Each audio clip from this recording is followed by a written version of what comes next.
Assalamualaikum warahmatullahi wabarakatuh. Salam hangat untuk kita semua. Halo semuanya, apa kabar? Semoga teman-teman semuanya dalam keadaan yang baik-baik saja dan terus bersemangat dalam mengejar impian teman-teman semua. Perkenalkan, nama saya Golfanur Rivalda Saputra. Saya seorang mahasiswa dari program studi psikologi Fakultas Sosial dan Humaniora Universitas Muhammadiyah Bandung.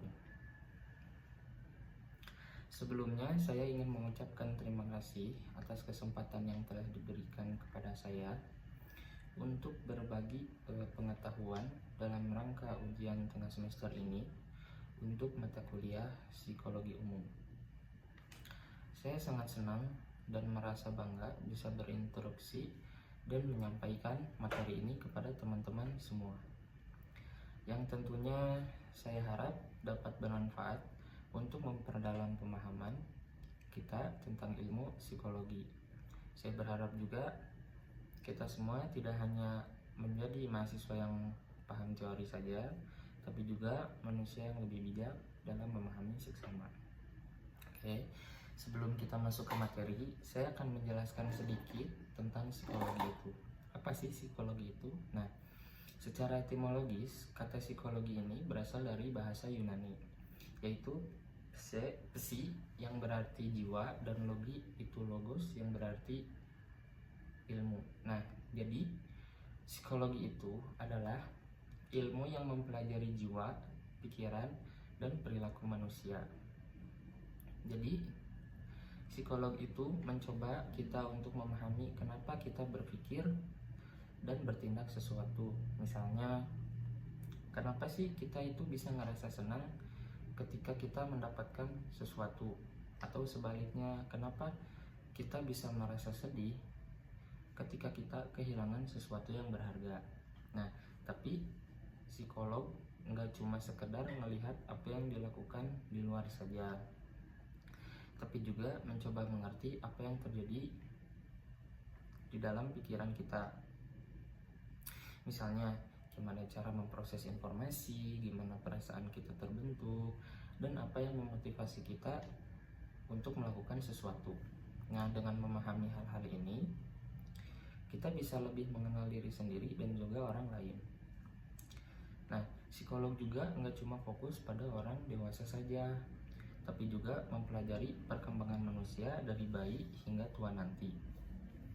Selain itu, psikolog juga mempelajari bagaimana manusia itu berinteraksi dengan lingkungan dan orang lain di sekitarnya. Kayak contohnya tuh, kenapa kita bisa merasa aman atau nyaman saat bersama teman-teman yang sudah akrab dengan diri kita sendiri. Atau sebaliknya, kenapa kita kadang ngerasa cemas saat berada di tempat baru, apalagi dengan teman-teman yang baru juga gitu. Nah, ini tuh dapat dipelajari di jurusan psikolog ini. Nah, di psikolog ini tuh ngegunain metode ilmiah seperti observasi, eksperimen, dan wawancara, agar penjelasannya nggak asal-asalan, tapi berdasarkan fakta dan bukti jelas. Dengan begitu, hasil penelitian psikologi ini bisa dipercaya dan digunakan untuk membantu semua orang. Psikolog juga sangat berguna dalam kehidupan sehari-hari. Misalnya, dengan memahami psikologi, kita bisa belajar cara mengelola stres, meningkatkan hubungan dengan orang lain, dan bahkan membantu orang yang mengalami masalah mental seperti kecemasan dan depresi. Nah, di sini tuh ada banyak cabang dalam psikologi itu, kayak psikologi klinis. Nah, psikologi klinis ini tuh yang berfokus pada kesehatan mental. Terus juga ada psikologi pendidikan. Nah, psikologi pendidikan ini tuh ngebantu proses cara belajar mengajar. Nah, terus juga ada psikologi sosial yang mempelajari interaksi antar manusia, dan masih banyak lagi. Semua cabang ini punya tujuan yang sama, yaitu membantu kita memahami dan memperbaiki kualitas hidup. Jadi, bisa dibilang psikologi itu sangat penting karena membantu kita cara memahami diri sendiri dan orang lain dengan lebih baik. Dengan begitu, kita bisa hidup bahagia, sehat secara mental, dan punya hubungan yang lebih baik dengan orang-orang sekitar kita. Nah, di sini tuh awalnya itu ada psikologi itu. Nah, sebelum ini tuh psikologi itu nggak dikenal sebagai ilmu yang sekarang. Nah, psikologi itu bagian dari filsafat. Nah, para tokoh zaman dulu tuh kayak Plato dan Aristoteles sudah mulai bertanya-tanya apa itu jiwa, bagaimana manusia berpikir dan merasa. Tapi saat itu belum ada metode ilmiah. Jadi lebih banyak spekulasi dan pemikiran logis pada zaman itu. Nah, pada abad ke-19, psikologi mulai berdiri sebagai ilmu yang berdiri sendiri. Nah, tahunnya adalah 1879. Nah, saat Wilhelm Wundt mendirikan laboratorium psikologi pertama di Leipzig, Jerman. Nah, disinilah psikologi mulai dianggap sebagai ilmu eksperimental karena Wundt mengamati proses mental manusia lewat eksperimen. Nah, Wundt ini tuh dia dikenal sebagai bapak psikologi modern pada zaman itu. Nah, mulai saat itu psikologi sendiri sudah mulai dikenal hingga sekarang. Kembali lagi ke topik yang akan saya jelaskan. Nah, di sini saya akan membahas mengenai psikologi umum. Nah, psikologi umum ini salah satu mata kuliah ketika kita masuk jurusan psikolog. Nah, salah satunya itu ada psikologi umum. Nah, di sini psikologi umum itu bisa dibilang sebagai dasar dari semua cabang psikologi, ya bisa dibilang pintu masuk lah. Nah, ini tuh ngebahas secara luas dan menyeluruh tentang proses mental dan perilaku manusia. Nah, jadi psikologi umum ini tuh yang harus dilalui semua mahasiswa gitu, psikolog, apalagi yang masuk jurusannya gitu. Nah, sebelum menyelami berbagai spesialis lainnya seperti psikologi klinis, perkembangan sosial, pendidikan atau industri dan organisasi. Nah, psikologi umum tidak hanya mengajak kita untuk tahu apa yang dipikirkan manusia, tapi juga mengapa mereka berpikir dan bertindak seperti itu, dan bagaimana kita bisa memahami secara ilmiah. Nah, di dalam psikologi umum terdapat beberapa mazhab seperti strukturalisme, psikoanalisis, behaviorisme, humanisme, dan kognitivisme. Nah, sebelum saya menjelaskan lebih dalam tentang mazhab-mazhab yang tadi saya sebutkan, ya ada sekitar 5 lah, saya akan menjelaskan tujuan belajar psikologi umum itu. Nah, di sini tujuan psikologi umum itu agar kita bisa punya pemahaman dasar yang kokoh tentang manusia. Jadi kalau kita nggak paham sama pondasinya itu bakal susah gitu buat lanjut ke cabang-cabang psikologi yang lain. Nah, tapi lebih dari itu, psikologi umum juga ngajarin kita untuk lebih peka terhadap diri sendiri, lebih ngerti kenapa orang lain bisa berpikir dan bertindak dengan cara yang berbeda, dan juga lebih bijak dalam menghadapi perbedaan dan masalah psikologis di sekitar kita. Kita pasti pernah berpikir, kenapa sih emang berguna ya belajar ini tuh buat di kehidupan sehari-hari? Jawabannya itu berguna banget gitu, karena psikologi bisa bantu kita menghadapi banyak hal. Salah satu contohnya tuh kayak bisa mengelola stres dan emosi, terus berkomunikasi lebih efektif, membangun hubungan yang sehat, bahkan memahami diri sendiri saat sedang merasa nggak baik-baik saja gitu. Nah, jadi tidak di psikologi ini tuh nggak hanya ke diri kita sendiri gitu, tapi peka terhadap orang lain juga. Nah, jadi psikologi umum itu bukan cuma teori, tapi juga alat untuk hidup lebih baik, lebih sehat secara mental, dan lebih manusiawi. Nah, intinya tuh psikologi umum ini tuh adalah titik awal kita gitu, memahami manusia secara menyeluruh, bukan hanya di luar tapi juga dari dalam. Nah, kalau kita ngerti manusia, kita juga bisa ngerti dunia ini gitu.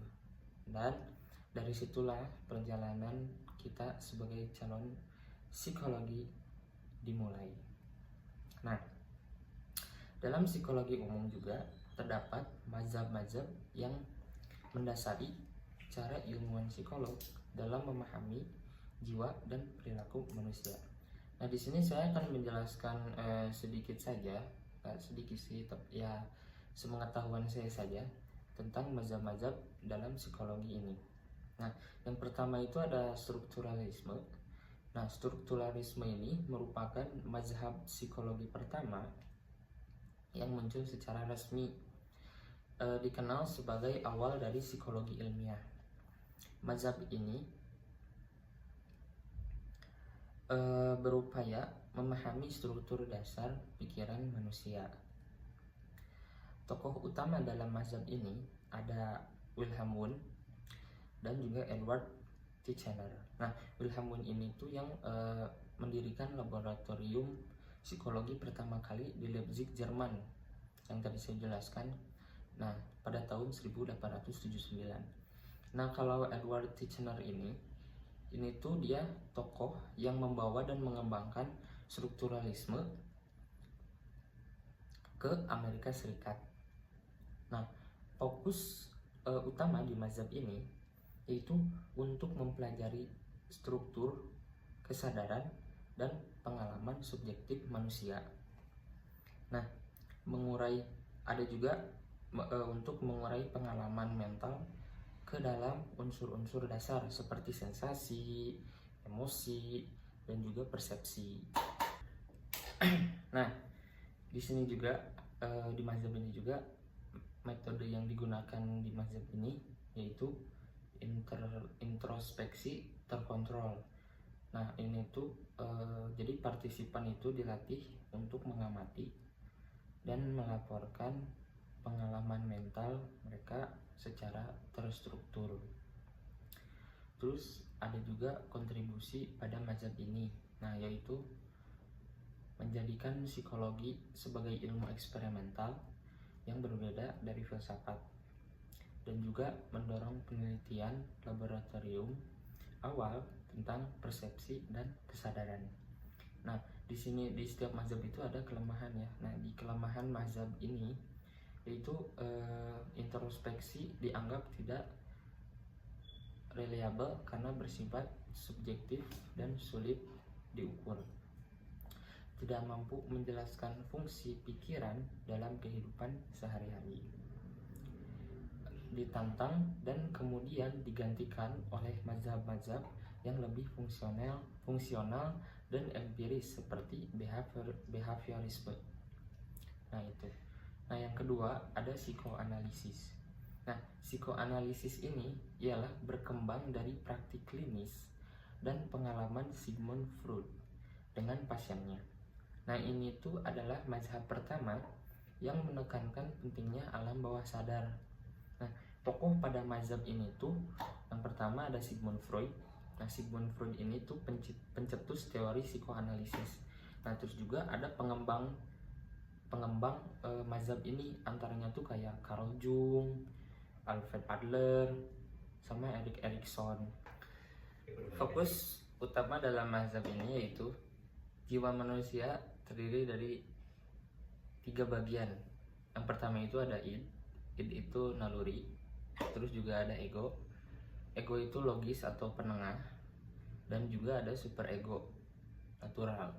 Nah, terus ada konflik batin dan pengalaman masa kecil dapat membentuk perilaku dan gangguan mental. Nah, perilaku manusia sebagian besar dipengaruhi oleh dorongan tak disadari, terutama dorongan seksual dan agresif. Nah, terus juga ada metode yang digunakan dalam mazhab ini yaitu asosiasi bebas, analisis mimpi, dan interpretasi simbol untuk mengungkapkan konflik bawah sadar. Terus juga ada terapi psikoanalitik yang panjang dan mendalam untuk menyadarkan konflik bawah sadar. Nah, di sini juga ada kontribusi di dalam mazhab ini, yaitu menggapai aspek tidak sadar dari jiwa manusia, memperkenalkan terapi sebagai bagian penting dari psikologi klinis, dan memberikan bahasa baru untuk memahami motivasi, konflik, dan pertahanan diri atau yang bisa disebut defense mechanism. Terus juga ada kelemahan dalam mazhab psikoanalisis. Nah, kelemahannya tuh ada banyak gagasan Freud dianggap sulit dibuktikan secara ilmiah, terlalu menekankan seksualitas dan determinisme masa kecil, dan juga kurang relevan dalam penelitian empiris modern, namun tetap berpengaruh dalam terapi dan sastra. Ketiga ada behaviorisme. Behaviorisme ini tuh muncul sebagai reaksi terhadap introspeksi dan spekulasi psikoanalisis. Behaviorisme menuntut psikologi untuk menjadi ilmu objektif, fokus pada perilaku yang dapat diamati. Nah, tokoh-tokoh pada mazhab ini tuh, yang pertama tuh ada John Watson. Nah, John Watson ini tuh bapak behaviorisme. Terus ada B.F. Skinner. Nah, B.F. Skinner ini tuh pengembang teori penguatan, reinforcement. Nah, terus juga ada Ivan Pavlov. Nah, Ivan Pavlov ini tuh penemu klasik conditioning melalui eksperimen anjing. Nah, fokus utama dari mazhab ini adalah perilaku itu dibentuk oleh lingkungan dan pembelajaran, bukan oleh pikiran ataupun perasaan. Ada juga menekankan stimulus, respon, dan hubungan sebab akibat dalam perilaku. Nah, di sini tuh ada dua bentuk utama pembelajaran. Nah, yang pertama itu ada conditioning klasik oleh Pavlov. Nah, ini tuh mengasosiasikan stimulus netral dengan respon otomatis. Nah, yang kedua juga ini tuh ada conditioning operan. Nah, conditioning operan ini tuh oleh Skinner, B.F. Skinner. Nah, ini tuh ialah penguatan positif atau negatif memengaruhi perilaku di masa depan nanti. Nah, di sini juga ada metode yang digunakan pada mazhab ini, yaitu ada eksperimen laboratorium dengan kontrol ketat. Terus ada juga observasi perilaku yang tampak dan terukur. Nah, terus di sini juga ada kontribusinya nih di mazhab ini tuh. Nah, kontribusinya itu ialah mengembangkan teori pembelajaran dan teknik modifikasi perilaku. Nah, terus juga digunakan luas dalam pendidikan pelatihan dan terapi perilaku. Nah, terus juga menjadikan psikologi ilmiah dan eksperimental. Nah, kelemahan di mazhab ini itu yaitu mengabaikan pikiran, emosi, dan niat manusia. Terus juga terlalu mekanistik dan reduksionistik dalam memahami manusia. Nah, terus keempat ini tuh ada humanisme. Nah, humanisme itu ialah sebagai reaksi terhadap pendekatan psikoanalisis yang deterministik dan behaviorisme yang mekanistik. Nah, mazhab ini menekankan potensi manusia untuk berkembang dan menjadi diri sendiri.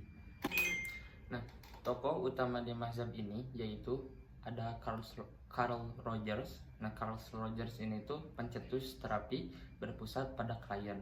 Dan juga ada Abraham Maslow. Nah, Abraham Maslow ini tuh terkenal dengan teori hierarkinya, kebutuhan dan aktualisasi diri. Nah, fokus utama dalam mazhab ini yaitu untuk menekankan pengalaman subjektif, kebebasan memilih, dan pertumbuhan pribadi. Manusia pada dasarnya baik, dan memiliki potensi untuk berkembang bila diberi lingkungan yang mendukung. Nah, tujuan utamanya itu adalah aktualisasi diri, yaitu menjadi versi terbaik dari diri sendiri.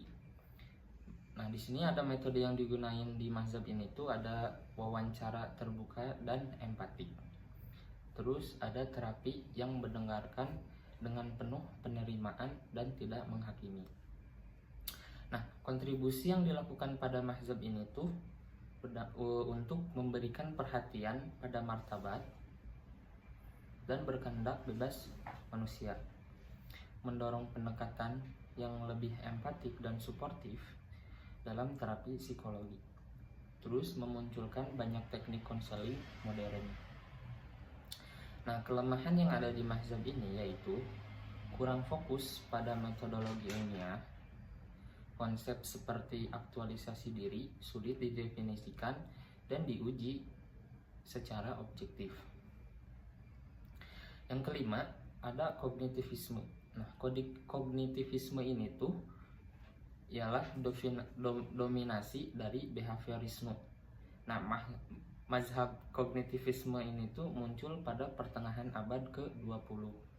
Fokusnya adalah pada bagaimana manusia memproses informasi, bukan hanya perilaku yang tampak saja. Nah, tokoh di dalam mazhab ini ada Friedrich Nietzsche. Ini tuh menulis buku berjudul Kognitif Psikologi pada tahun 1967. Terus juga ada Jean Piaget. Nah, tokoh ini tuh mengembangkan teori perkembangan kognitif anak. Dan yang terakhir itu ada Aaron Beck. Nah, Aaron Beck ini tuh pelopor terapi kognitif. Nah, fokus utama dalam mazhab ini yaitu proses-proses mental seperti perhatian, memori bahasa, persepsi, berpikir, dan pengambilan keputusan. Nah, pikiran manusia dianalogikan seperti komputer yang sedang memproses input, menyimpan informasi, dan menghasilkan output perilaku. Metode yang digunakan yaitu eksperimen laboratorium, pemodelan komputer, teknik neuropsikologi. Nah, teknik ini tuh kayak buat mempelajari aktivitas otak. Nah, kontribusi di dalam mazhab ini untuk mengembalikan perhatian psikologi pada pikiran dan kesadaran yang sebelumnya diabaikan behaviorisme, melahirkan pendekatan terapi kognitif yang sangat efektif seperti kognitif behavioral terapi. Terus berkembang menjadi dasar dari ilmu kognitif modern. Nah, kelemahan pada mazhab ini tuh kadang terlalu fokus pada proses mental rasional dan kurang memperhatikan emosi dan konteks sosial, mengabaikan aspek efektif dan sosial dalam beberapa kasus. Nah, dalam psikologi modern ini, kelima mazhab ini tuh tidak lagi dipisahkan secara kaku. Banyak psikolog kini menggunakan pendekatan integratif, mengambil yang terbaik dari setiap mazhab untuk memahami manusia secara holistik. Misalnya, seorang terapis mungkin menggunakan pemahaman kognitif tentang pikiran negatif, humanistik dalam membangun hubungan empatik, dan behavioristik dalam menetapkan target perubahan perilaku. Nah, di sini juga ada contoh-contoh aplikasi cara pandang dari berbagai mazhab untuk memahami jiwa dan perilaku. Saya akan menyampaikannya sedikit apa saja contoh-contohnya di kehidupan sehari-hari. Yang pertama, strukturalisme. Strukturalisme ini tuh memecah pengalaman menjadi elemen dasar. Menikmati makanan contohnya. Saat mencicipi secangkir kopi, kita sengaja mengintrospeksi sensasi kayak rasa pahitnya, wangi kopinya, hangatnya di lidah, lalu menuntut perasaan yang muncul. Perasaan ini tuh entah senang atau membuat rileks. Nah, terus ada juga menilai musik, kayak mendengarkan lagu. Kita memecahnya jadi komponen irama, melodi, lirik, lalu mengamati reaksi emosi masing-masing bagian. Dengan cara ini, kita menguraikan pengalaman menjadi unsur-unsur sederhana untuk mengenali apa yang sebenarnya kita rasakan. Yang kedua, psikoanalisis. Nah, psikoanalisis ini tuh menggali alam bawah sadar dalam berinteraksi sehari-hari. Contohnya kayak mimpi.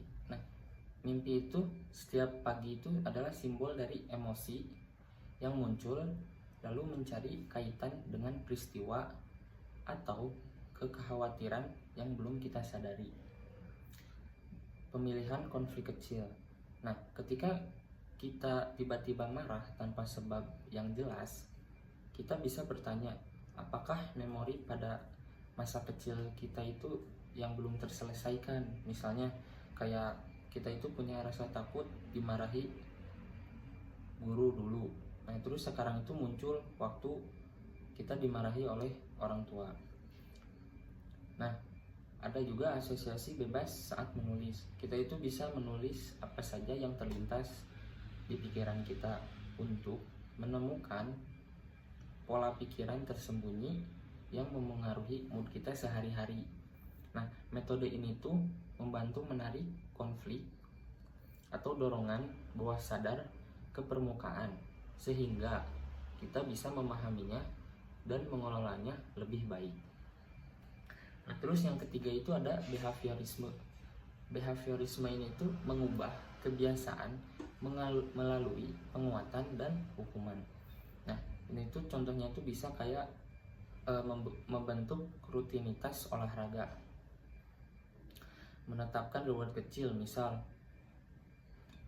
segelas jus favorit setiap kali kita berhasil lari pagi. Nah, ini tuh bisa dimanfaatkan penguatan positif agar kebiasaan bertahan itu mengurangi kebiasaan buruk.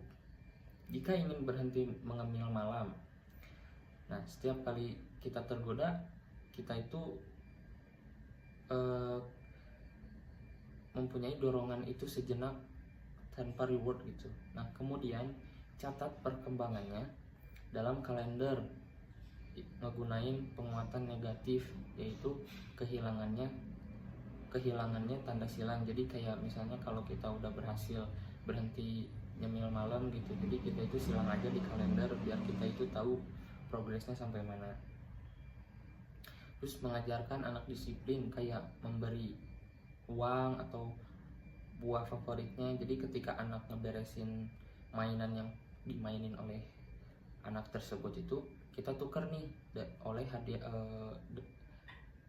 menjadi hadiah kecil, membentuk perilaku rapi. Jadi setiap kita ngasih hadiah atau reward kepada anak yang sudah membereskan mainan yang telah dimainkannya, kita itu bisa ngebentuk perilakunya lebih rapi untuk kedepannya gitu. Nah, dengan menata konsekuensi yang jelas, perilaku baru lebih mudah terbentuk dan dipertahankan. Yang keempat, humanisme. Humanisme ini tuh membangun lingkungan yang mendukung pertumbuhan diri. Nah, ini tuh kayak berbicara dengan empati dalam percakapan sulit. Dengarkan tanpa menghakimi. Ulangi apa yang lawan bicara rasakan.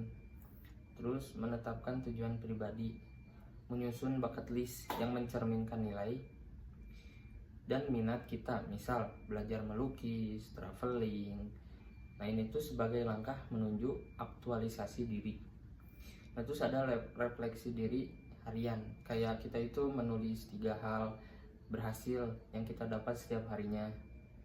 Ini tuh untuk meningkatkan rasa percaya diri dan motivasi intristik.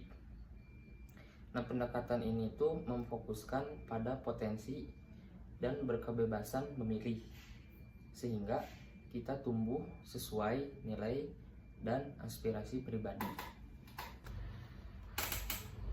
Yang kelima itu ada kognitivisme. Kognitivisme itu memahami dan mengubah pola pikir untuk perilaku lebih sehat. Nah, ini tuh contohnya tuh kayak mengevaluasi pikiran otomatis. Jadi waktu kita ngerasa gagal karena tugas terlambat, tanyakan apakah benar aku itu selalu gagal atau ya ngaret dalam ngerjain soal. Nah, terus kita itu ganti pikirannya dengan aku bisa belajar dari keterlambatan ini, karena nggak ada kata terlambat untuk belajar. Terus kita juga bisa bikin mind mapping masalah. Jadi kayak kita itu waktu menghadapi keputusan besar, misal kayak memilih jurusan waktu mau masuk kuliah, tulis semua opsi yang kita mau pilih itu tuh dan konsekuensinya dalam diagram. Nah, ini tuh bisa ngebantu otak memproses informasi secara terstruktur. Nah, kita juga bisa memakai teknik chunking untuk belajar. Jadi kita itu berbagi materi belajar, misal kayak kosakata bahasa asing, kita itu pengen belajar bahasa asing gitu. Nah, ini tuh menjadi kelompok-kelompok kecil lalu menggulungnya secara berkala. Nah, dengan cara ini tuh kita bisa memahami cara otak memproses informasi. Kita dapat meningkatkan pengambilan keputusan, memori, dan pengelolaan emosi. Nah, saya di sini akan menambahkan berbagai macam mazhab yang lain di psikologi umum ini. Nah, yang berikutnya itu ada fungsionalisme. Fungsionalisme ini tuh muncul di akhir abad ke-19 sebagai reaksi terhadap strukturalisme. Jika strukturalisme ingin membongkar pikiran menjadi elemen terkecilnya kayak sensasi, perasaan, dan lain-lain, maka fungsionalismenya ini tuh lebih tertarik pada fungsi pikiran dan perilaku dalam kehidupan nyata. Nah, mazhab ini tuh berkembang di Amerika Serikat dengan pendekatan yang lebih praktis dan berorientasi pada adaptasi serta evolusi. Nah, di tokoh mazhab ini tuh ada William James. Nah, William James ini tuh sebagai penulis buku Principles of Psychology pada tahun 1890. Nah, William ini tuh dianggap sebagai bapak psikologi di Amerika. Nah, ia percaya bahwa kesadaran tidak bisa dipisah-pisahkan, melainkan mengalir seperti arus kesadaran, atau juga bisa dibilang stream of consciousness. Terus juga ada John Dewey. Nah, John Dewey ini tuh berperan dalam bidang pendidikan dan berpendapat bahwa pikiran berfungsi sebagai alat untuk memecahkan masalah dalam lingkungan sosial. Nah, konsep di mazhab ini tuh ada berbagai macam konsep. Ada konsepnya tuh pikiran berkembang karena berguna untuk bertahan hidup. Terus juga perilaku manusia memiliki tujuan adaptif, menghargai metode ilmiah, tapi juga membuka ruang untuk berintrospeksi, eksperimen, dan studi kasus. Menekankan pentingnya lingkungan dan pengalaman dalam membentuk fungsi mental. Nah, pengaruhnya di mazhab ini tuh mendorong berkembangnya psikologi terapan dalam pendidikan, kerja, industri, dan klinis. Menjadi jembatan ke mazhab selanjutnya seperti behaviorisme dan psikologi pendidikan. Nah, dalam praktik, mazhab ini tuh digunakan untuk menganalisis fungsi emosi, motivasi, dan kebiasaan dalam konteks sosial dan lingkungan. Nah, kelemahan di mazhab ini tuh kurang sistematis dan ilmiah. Jadi banyak ide fungsionalis yang sulit diuji secara empiris. Terus juga tidak memiliki metode yang kuat, berbeda dengan behaviorisme yang kemudian menawarkan metode eksperimental yang lebih terukur. Nah, terus juga kurang fokus karena terlalu luas dan umum, sulit untuk menjadikannya mazhab dominan dalam jangka panjang. Nah, di mazhab berikutnya juga ada biologis atau yang biasa disebut neuropsikologi. Nah, neuropsikologi ini tuh, mazhab ini tuh berakar pada pandangan bahwa semua perilaku manusia ini dapat dijelaskan melalui proses biologis. Nah, ini tuh mencakup struktur otak, aktivitas saraf, neurotransmitter, hormon, dan faktor genetik. Nah, perkembangannya ini tuh didukung oleh kemajuan dan ilmu saraf dan teknologi. Nah, tokoh yang ada di dalam mazhab ini tuh ada Roger Sperry. Nah, Roger Sperry ini tuh peneliti terkenal untuk eksperimen otak belah dua atau yang disebut split brain, yang menunjukkan perbedaan fungsi antara belahan otak kiri dan otak kanan. Nah, terus juga ada Paul Broca dan Carl Wernicke. Nah, ini tuh tokoh ini tuh yang menemukan area otak yang terlibat dalam produksi dan pemahaman bahasa. Nah, konsep di mazhab ini tuh sebagai pikiran adalah produk dari aktivitas otak. Terus ketidakseimbangan kimia otak dan otak yang dapat menyebabkan gangguan mental, misalnya kayak skizofrenia dan depresi. Terus genetika dan hereditas memainkan peran besar dalam membentuk kepribadian dan kecenderungan psikologis. Terus juga fungsi otak dapat dipetakan dan dipelajari secara ilmiah. Nah, pengaruh di dalam mazhab neuropsikologi ini tuh menjadi dasar dari psikofarmakologi. Ini tuh penggunaan obat untuk menangani gangguan mental. Terus juga terapan dalam neuropsikologi klinis, psikiatri, dan psikologi kesehatan. Contoh, studi tentang kerusakan otak frontal menunjukkan kaitannya dengan perubahan kepribadian dan kehilangan kontrol impulsif. Nah, kelemahan di mazhab ini tuh cenderung menyederhanakan perilaku manusia hanya ke proses biologis, mengabaikan faktor sosial dan psikologis. Nah, kurang memperhatikan pengalaman subjektif kayak perasaan, makna hidup, interaksi sosial yang kurang diperhatikan. Nah, terus juga tidak selalu memberikan solusi psikologis gitu. Jadi obat bisa mengurangi gejala, tapi belum tentu masalah yang ada di kepalanya itu bisa terselesaikan secara emosional dan eksistensial. Terus yang mazhab berikutnya juga ada mazhab sosiokultural. Nah, sosiokultural ini tuh mazhab yang menekankan bahwa manusia tidak bisa dipahami secara terpisah dari lingkungan sosial dan budaya tempat ia hidup. Nah, pendekatan ini tuh muncul sebagai kritik terhadap pendekatan psikologi barat yang terlalu individualis dan sering mengabaikan konteks budaya. Nah, tokoh di mazhab ini tuh ada Levi Vygotsky. Nah, Levi Vygotsky ini tuh menekankan bahwa perkembangan kognitif sangat dipengaruhi oleh interaksi sosial dan budaya. Nah, Levi ini tuh mengenalkan konsep zona perkembangan proksimal yang bisa disingkat ini tuh ZPD dan scaffolding atau dukungan sosial dalam belajar. Nah, konsep di dalam mazhab ini yaitu budaya membentuk cara berpikir, berperilaku, dan merasa. Nah, bahasa juga adalah alat penting dalam perkembangan kognitif dan sosialisasi. Nah, nilai sosial, norma, dan harapan masyarakat sangat mempengaruhi kepribadian. Nah, itu konsep dari mazhab sosiokultural. Nah, terus juga ada pengaruh di dalam mazhab ini. Nah, pengaruhnya itu memengaruhi pendekatan multikultural dalam psikoterapi. Penting dalam psikologi lintas budaya yang membandingkan perilaku manusia antar negara atau komunitas. Nah, aplikasi dalam pendidikan misalnya siswa dari budaya kolektif lebih nyaman bekerja dalam kelompok daripada secara individual. Nah, terus juga ada kelemahan. Nah, kelemahan di mazhab sosiokultural ini tuh sulit generalisasi. Nah, karena terlalu kontekstual, terus teori sosiokultural tidak selalu bisa diterapkan ke semua populasi. Kurang menekankan faktor biologis dan individual, terkadang mengabaikan peran otak dan peran individu.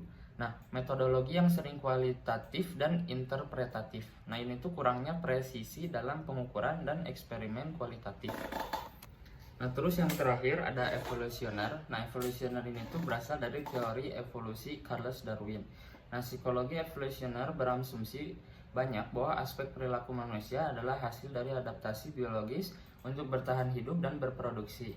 Nah, mazhab ini tuh berkembang pesat di akhir abad ke-20 dan terus berkontribusi pada pemahaman kita terhadap motivasi dasar, pilihan pasangan, dan pola perilaku sosial.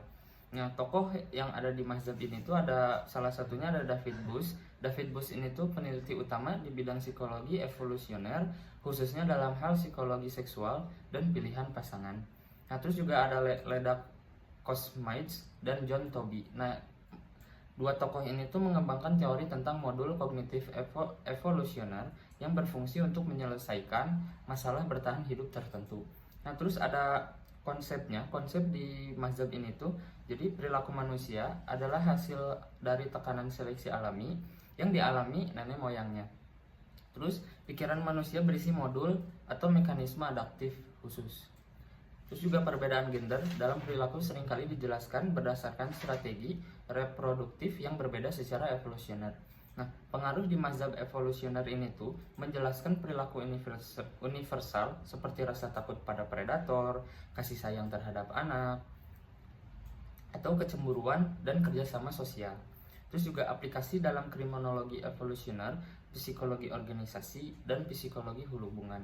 Nah, misalnya studi menunjukkan bahwa manusia cenderung lebih mudah mengingat wajah yang marah karena ini tuh membantu kita menghindari konflik sosial yang berbahaya. Nah, kelemahan di dalam mazhab ini tuh adalah spekulatif dan sulit diuji langsung karena sebagian besar penjelasan tentang masa lalu evolusioner tidak bisa diverifikasi dengan data konkret.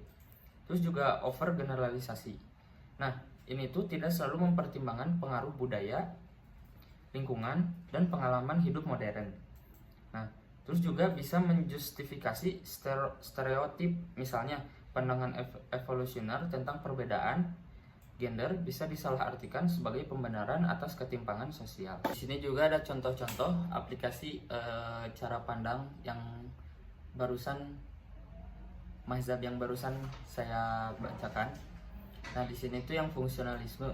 Nah, pernah nggak sih orang itu mikir atau ngelakuin sesuatu buat apa sih gunanya? Nah, fungsionalisme ini tuh mikir bahwa pikiran atau perilaku itu muncul karena punya manfaat buat kita beradaptasi di lingkungan. Contohnya, kalau kita takut sama anjing yang galak, nah, itu tuh wajar karena itu yang bikin kita lari, menjauh dan selamat. Nah, rasa takut ini yang fungsinya itu buat ngelindungin diri kita sendiri. Terus juga ada kayak belajar bareng teman sekelas. Nah, karena kita itu bisa jadi lebih ngerti lewat pelajaran yang diskusi bareng teman-teman. Nah, itu cara yang lebih efektif buat belajar. Nah, terus juga ya contoh yang neuropsikologi. Nah, apa yang terjadi otak dan tubuh kita itu ngaruh banget ke perasaan dan tingkah laku. Nah, mazhab ini tuh neuropsikologi ini tuh fokus pada ke otak, hormon, gen, dan saraf.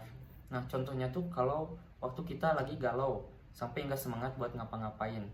Nah, ini tuh bisa jadi otak kita itu kekurangan serotonin, yaitu zat kimia yang ngaruh ke mood. Makanya kadang dokter kasih obat buat bantu.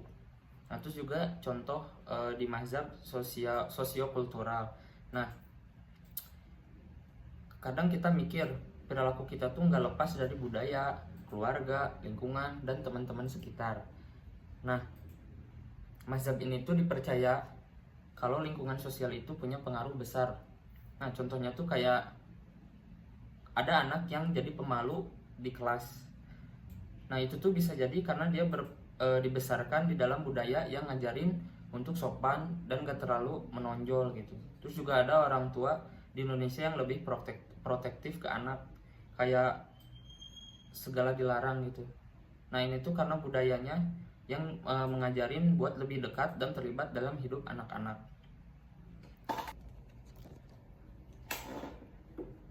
Nah, terus di sini juga ada mazhab evolusioner. Nah, evolusioner ini tuh kayak perilaku kita sekarang, bisa jadi warisan dari zaman nenek moyang dulu yang harus bertahan hidup. Nah, mazhab ini tuh dipercaya perilaku sekarang punya akar dari proses evolusi.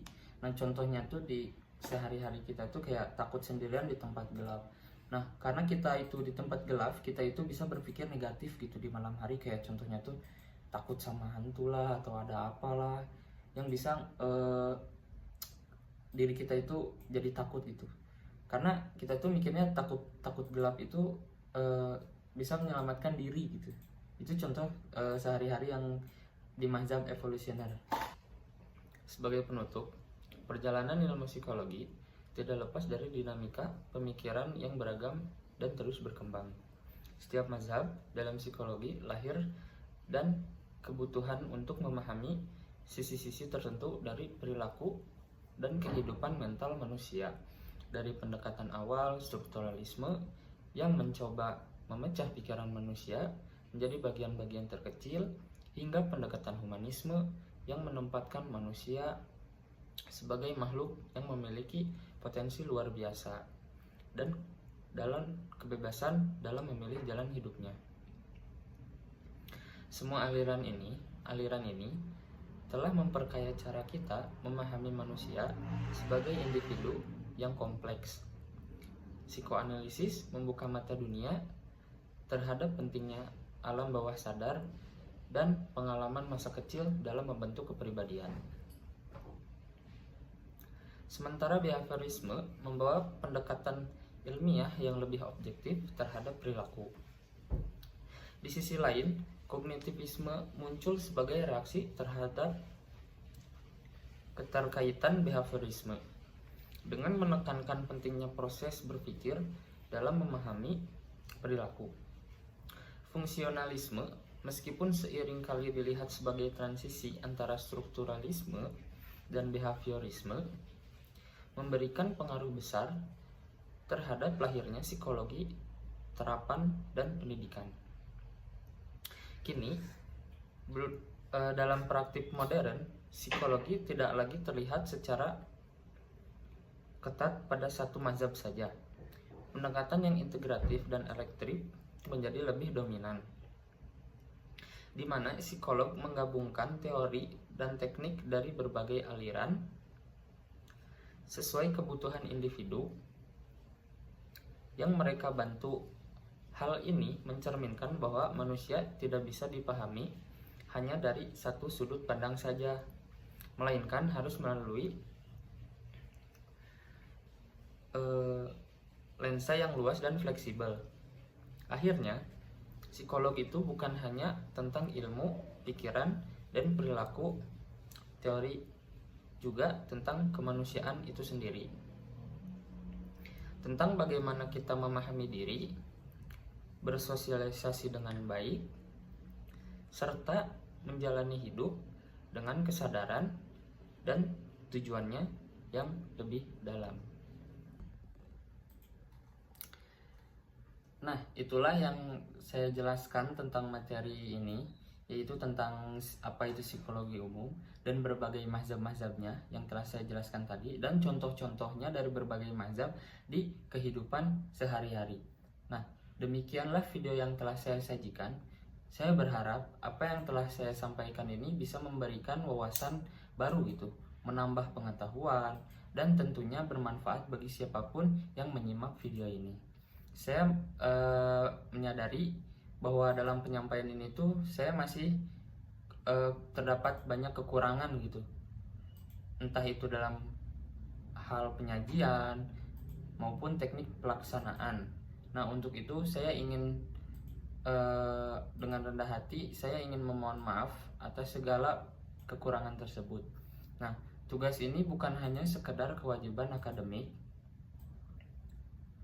tetapi juga merupakan kesempatan bagi saya untuk belajar lebih dalam lagi, menggali informasi, dan mengasuh kemampuan berpikir serta menyampaikan ide secara kreatif. Sampai di sini video saya, semoga bisa menjadi kontribusi kecil yang berarti bagi diri saya maupun yang menonton video ini. Jangan lupa terus belajar,